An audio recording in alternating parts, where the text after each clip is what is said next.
Happy Monday. Thank you for joining me for this week's Weekly Wisdom.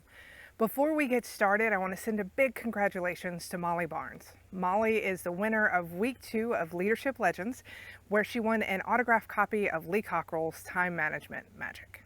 So more about Leadership Legends at the end of the Weekly Wisdom. Okay, so a couple of weeks ago, I was driving to work and I was listening to a new podcast, Invisibilia, which I highly recommend if you haven't checked it out. This podcast was titled An Unusual Superpower. So if you know me, you know I love superheroes. So of course I had to tune in and watch it. What the content was, I wasn't actually expecting. You see, the author of the podcast started with a story about how she had just been feeling a little bit hopeless and a little bit overwhelmed and a little bit like she didn't know if everything was going to be okay. She mentioned that she's a bit of an optimist.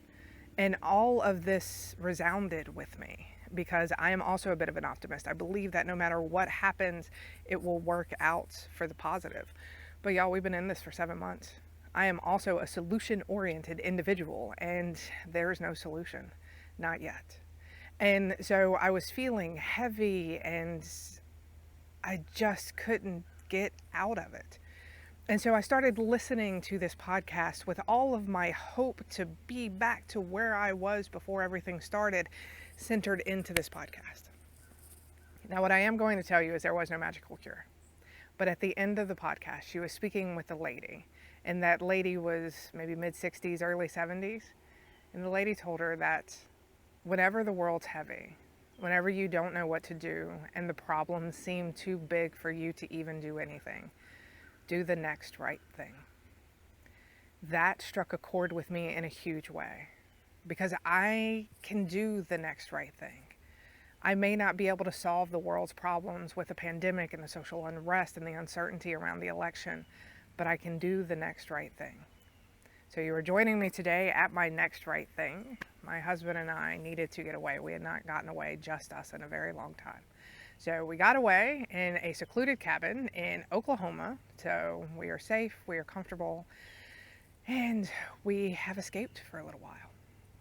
So now I'm curious, what is your next right thing?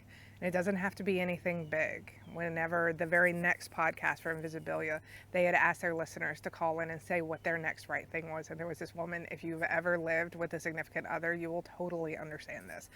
Her next right thing was cleaning the poop off of her toddler's shoes. Her toddler has stepped in poop. They had put it in a plastic bag, left it on the table, and she was waiting for her husband to do it, and her husband was waiting for her to do it. So her next right thing was to just clean off the poop. So what is your next right thing?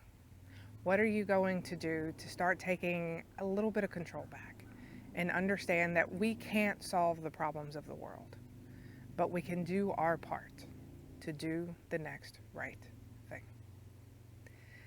Now, in the beginning of the video, I mentioned that we had a winner for week 2 for Leadership Legends.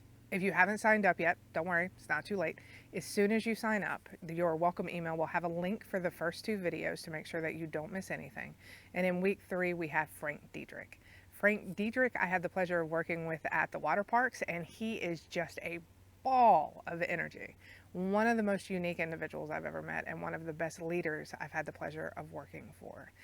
Once you sign up, you are also entered into the drawing. Next week, we're going to be giving away an autographed copy of How's the Culture in Your Kingdom by Dan Cockrell, retired VP of Magic Kingdom, Walt Disney World. So if you would like to sign up, it's something I'm very, very proud of, but I also realize it's my first time doing it. So take a look, give me feedback, let me know what's working and what's not, because I'd like to do this once a year. Thank you so much for tuning in this week. And I know the world is a little bit heavy, and there's a lot of uncertainty happening right now. But don't forget, do the next right thing. And as always, even when it doesn't feel like it, you got this. Have a wonderful week, guys. Bye.